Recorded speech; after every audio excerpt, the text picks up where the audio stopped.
7 demonic spaces that instantly drain your vibration. Most people don't realize that energy is language. It's not just a feeling or a vibe, it's a conversation between your soul and the environment around you.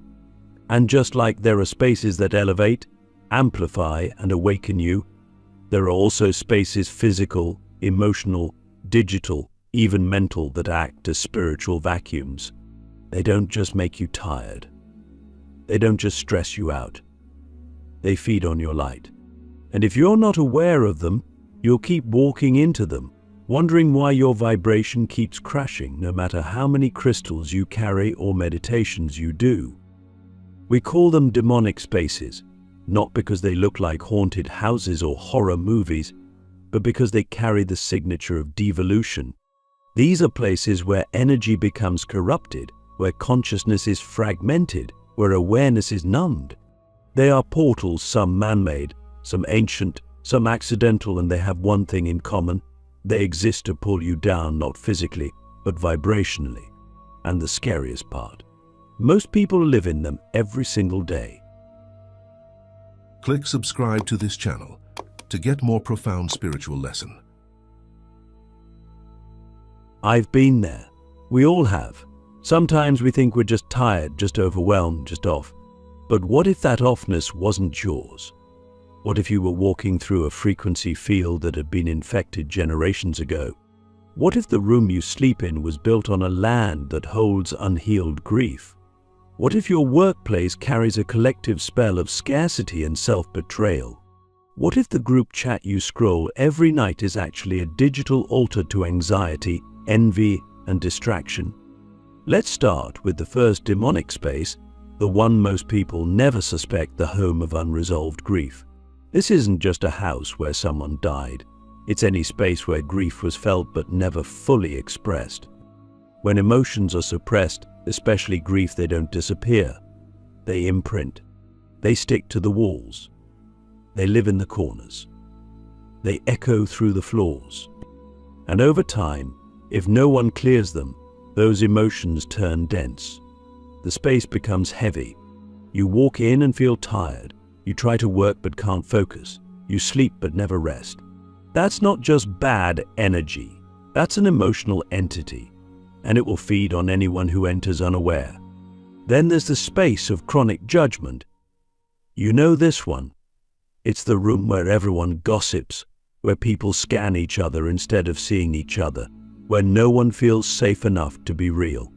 This could be a family dinner table, a break room at work, a group of friends who smile but secretly compete. These spaces are demonic because they fracture authenticity. They force you to shrink, to contort, to perform. And every time you do that, you leak energy. You hand over your light in exchange for inclusion. But inclusion without authenticity is not belonging, it's energetic death. Another one. Digital demonic spaces. This is a big one. Your phone is a portal. Every scroll is a ritual. Every click is an offering. If you spend your time consuming content from people who are angry, addicted to outrage, or hyper-obsessed with self-image, you are energetically opening yourself to their field. You don't need to be in the same room. Vibration doesn't care about proximity. It cares about attention. Where your attention goes, your energy flows, and the algorithms know this. That's why they feed you what keeps you in a loop, because loops are lucrative. But loops are also doorways, and some of those doorways lead to places where your soul can't breathe. There's also spaces built on betrayal. These are harder to detect because the betrayal has often been buried. A house where a marriage slowly died behind closed doors. A school where generations of children were silenced. An office where people were used and discarded. These spaces carry a frequency that teaches your nervous system not to trust. And when you're in them, you start doubting yourself. You second-guess your intuition. You feel small, like your voice doesn't matter. That's not you. That's the residue of betrayal still whispering in the walls. But the most dangerous space, the one that looks the most innocent, the space of spiritual bypassing. This is the yoga studio where everyone smiles but no one deals with their shadow. The retreat center where trauma is love and lighted into silence. The community where no one gets angry because anger is low vibration. These spaces are demonic because they pretend to be light while rejecting truth. And any space that rejects truth, especially emotional truth, becomes a breeding ground for energetic parasites. Because where truth is denied, energy stagnates. And stagnation is the breeding ground for darkness. You don't need to burn sage to clear these places. You need to confront them. You need to stop pretending. You need to walk into these spaces with your full awareness online and ask yourself, am I expanding or shrinking here? Is my breath deeper or shallower? Do I feel more human or more hidden? Because here's the thing, your vibration is your power source. It is your inner currency. Every thought, every interaction, every space either invests in it or steals from it. And most of the theft doesn't happen in dramatic, obvious ways. It happens quietly, in the background, in the name of normal. That's what makes it demonic. It seduces you into thinking you're fine, while slowly draining the very essence that makes you alive. So I want you to pause and reflect. What spaces do you return to out of habit, even though you know they leave you empty? What rooms do you walk into and immediately feel less like yourself? What digital spaces leave you feeling more anxious than inspired? That feeling you get, that tightening in your gut, that fog in your mind, that pressure in your chest that's not just stress. That's your soul saying, this is not for us. You don't have to escape the world to protect your energy, but you do have to see it clearly. Because once you see the space for what it is, you can choose how to engage or not engage at all. And that choice? That's where your power returns. And this is just the beginning. The most terrifying part isn't that these spaces exist, it's that some are designed with intention. They are constructed to siphon light, to keep people asleep, to maintain control. In the next part, we'll go deeper into how these spaces are engineered, the ancient spiritual mechanics behind them, and what exists beneath the surface of seemingly normal places. Where energy dies, the hidden portals that feed on your light. Most people think the places that drain them are just negative environments or bad vibes, but that language is far too soft, too vague. What we're really talking about are spiritual machine spaces that function like black holes, slowly siphoning life force from anyone who enters unaware. These aren't accidents. They're structures built either consciously or unconsciously to maintain a certain energetic hierarchy, a certain vibration of fear, shame, scarcity, or control. They are portals, and portals don't just exist on mountaintops or in mystical temples. They exist in boardrooms, bedrooms, subways, living rooms, and yes, even in spiritual spaces. You can feel it when you walk through the door. The air shifts, your spine stiffens. Your breath becomes shallower. You may not know why, but something inside you tightens. That's your field reacting. That's your energy defending itself. And if you stay long enough, it begins to wear you down, not because you're weak, but because the space is designed to wear you down. That's the horrifying truth. Some spaces are created to keep people disempowered, disconnected, and compliant. And the worst part, we've normalized them. Think of the average corporate office. Fluorescent lighting, artificial air, no windows, rigid time schedules, forced smiles. Everything about that environment is energetically sterile. It's not just draining, it's anti-life. It's a space where spontaneity dies, where intuition is muted, where your body is forced to conform to a rhythm that has nothing to do with nature or soul. The architecture itself is a spiritual cage. You're surrounded by screens, deadlines, and expectations, but no silence, no stillness, no truth. That's not just a workplace. That's a frequency farm. Your attention becomes the crop, your light becomes the fuel. And then there's the modern shopping mall. Have you ever noticed how time disappears in those places? They're built that way. No windows, no clocks, just artificial lighting, noise, and endless stimulation. These spaces are designed to separate you from yourself, to keep you in a low-grade trance of consumption. You don't buy things because you need them. You buy things because your vibration has been targeted, lowered, and redirected. That's not retail. That's ritual. Every advertisement is a spell. Every purchase is an energetic agreement. And every time you fall into the loop, you give away a piece of your sovereignty. But perhaps the most terrifying demonic space is the one that masquerades as spiritual, a place built on the image of awakening, yet anchored in hierarchy and performance. These are the temples of false light, the healing spaces where you're told to raise your vibration, but never to feel your rage, where vulnerability is curated for applause, where truth is filtered through the ego of the teacher. These places don't free you, they bind you. The light there is hollow, the peace is performative, and the energy is not clean, it's manipulated. You have to understand, demonic doesn't always mean dark and scary. It often means deceptive. These spaces don't yell, they whisper. They seduce. They promise safety, belonging, transcendence, but only if you play by the rules, only if you surrender your discernment. And that's the trade. You lose your sovereignty in exchange for the illusion of peace. But illusion is expensive. It doesn't just cost money, it costs vibration. And once your vibration is drained, you stop hearing your inner voice. You become more reactive, more anxious, more numb. You start looking for answers outside yourself. That's exactly the point. Because once you're disconnected from your core frequency, you can be controlled. That's the endgame of every demonic space, to sever your connection to self. Because a person who knows themselves deeply is unprogrammable, and the world we're in right now is built on programming. So ask yourself, where do I feel most disconnected from my intuition? What spaces make me shrink without even knowing it?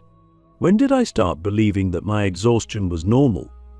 These aren't just personal questions. They're diagnostic tools. Because your body, your field, will always tell you the truth, but only if you're willing to listen. Sometimes the space isn't even physical. It's digital. A group chat where everyone trauma dumps but no one integrates. A social media feed that constantly compares, critiques, and consumes. These are not neutral spaces. They are coded.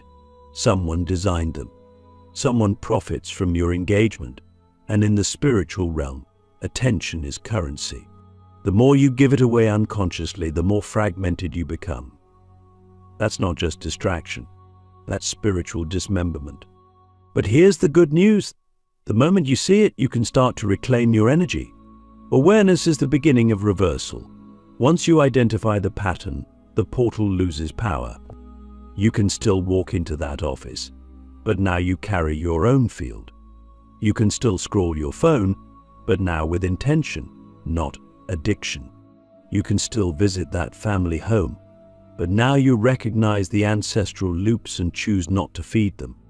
We are not here to escape the world. We are here to transmute it. But you can't transmute what you won't name. And these demonic spaces, they are real. They are everywhere. And most terrifying of all, they are normalized. But you are not normal. You are remembering. You are seeing. You are quaking up. And in the next part, we go even deeper into how these spaces are actually built. Not just energetically, but architecturally, psychologically, socially. We'll explore the blueprint of suppression, the geometry of entrapment, and most importantly, how to begin dismantling it. Not just for yourself, but for everyone who still can't see. The architecture of the invisible, how demonic spaces are constructed to keep you spiritually powerless. If we could see energy the way we see buildings, the world would be unrecognizable. We'd walk through cities and see towers of fear, rooms wallpapered with grief, entire neighborhoods pulsing with ancestral trauma.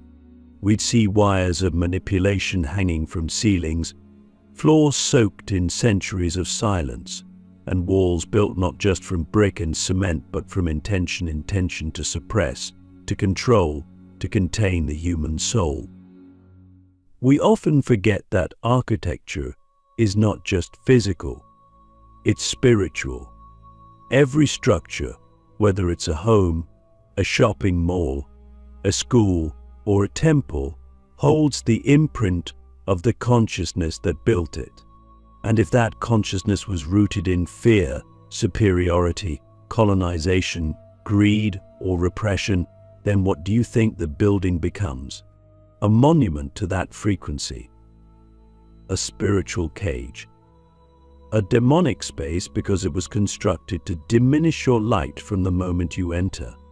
Consider the traditional school system. Rows of desks, bells that ring like factory alarms, walls painted in dull colors, windows that barely open if at all. The geometry of these buildings is not accidental. It is meant to train the child to ignore their inner rhythm, to suppress their natural curiosity, to value obedience over intuition. And once a child adapts to that vibration, they carry it with them. They enter adulthood already trained to abandon themselves in the name of structure. That's not education, that's energetic domestication, and the building itself reinforces it. Or look at modern cities. Skyscrapers stabbing the sky, fluorescent lights that never turn off, cement covering everything living. These aren't just signs of progress. They are spiritual scaffolds designed to keep us disconnected from the earth, from the stars, from ourselves. When you live in a city, you are constantly absorbing frequencies designed to keep your nervous system on alert. Sirens, screens, traffic, surveillance, movement without meaning. It's all architecture, and it's not neutral. Even sacred spaces have been infiltrated. Churches built to control rather than liberate. Temples that preach detachment but ignore injustice. Spaces where the geometry was once divine but has since been corrupted by ego, by the archy, by the obsession with spiritual performance. When a space once built for connection becomes a place of fear, shame, or elitism, it doesn't just lose its power. It reverses it. It becomes a siphon. It becomes a demonic space in disguise. But it's not just physical design. It's also social architecture, rules, norms, unspoken contracts. These are the walls you can't see but feel every time you walk into a space and immediately know who you're allowed to be.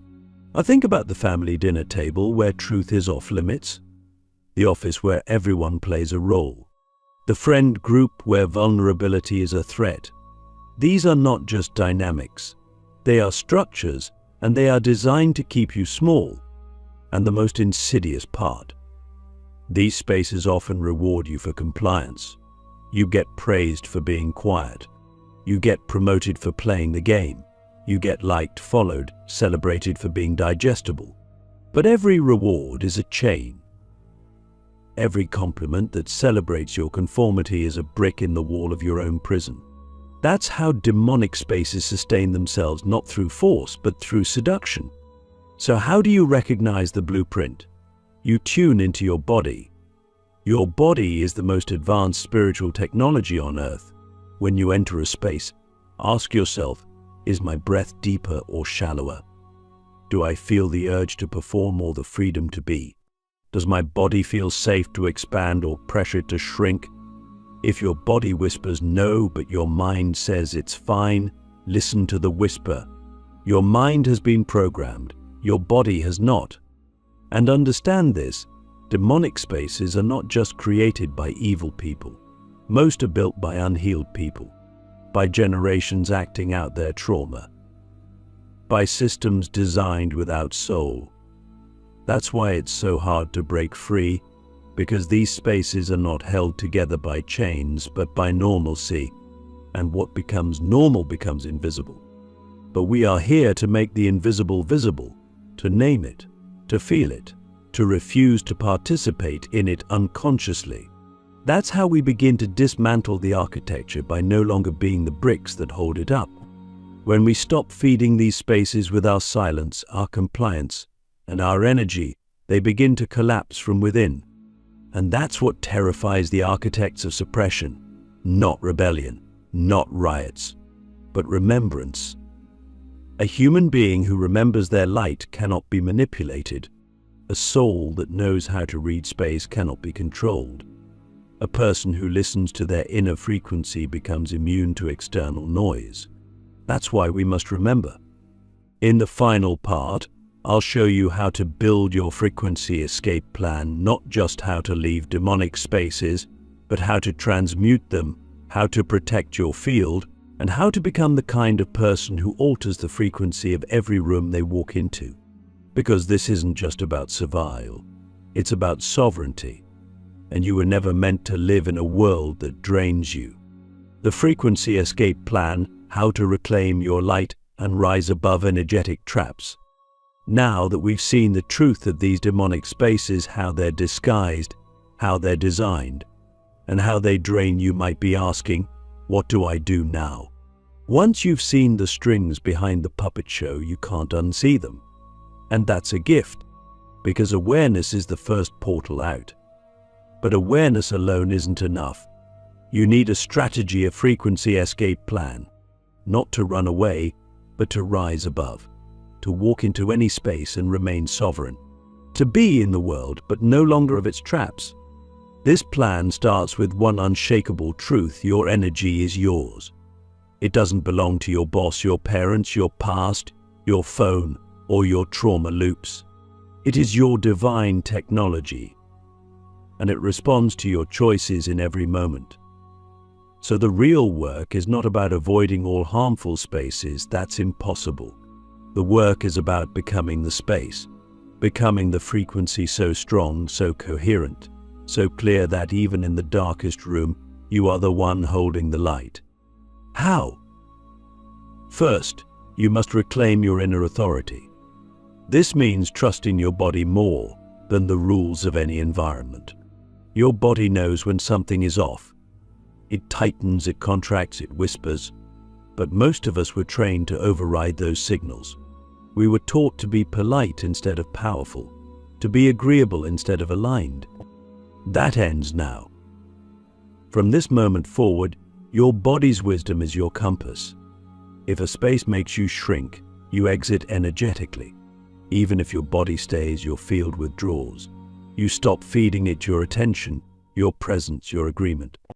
That's the first layer of protection: energetic disengagement. Next, ritualize your energy hygiene. Just like you brush your teeth to remove physical buildup, you need daily practices to clear energetic residue. This isn't about expensive crystals or complex ceremonies. It's about intention. It's about presence. Every morning, take 60 seconds to claim your field. Say it aloud if you must. I call all my energy back to me. I clear anything that is not mine. I restore my vibration to its natural intelligence. You'd be shocked how much darkness flees when you simply remember your own light.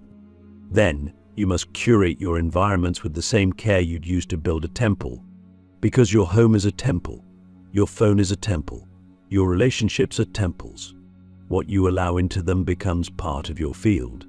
So ask yourself, does this feed my frequency or fracture it?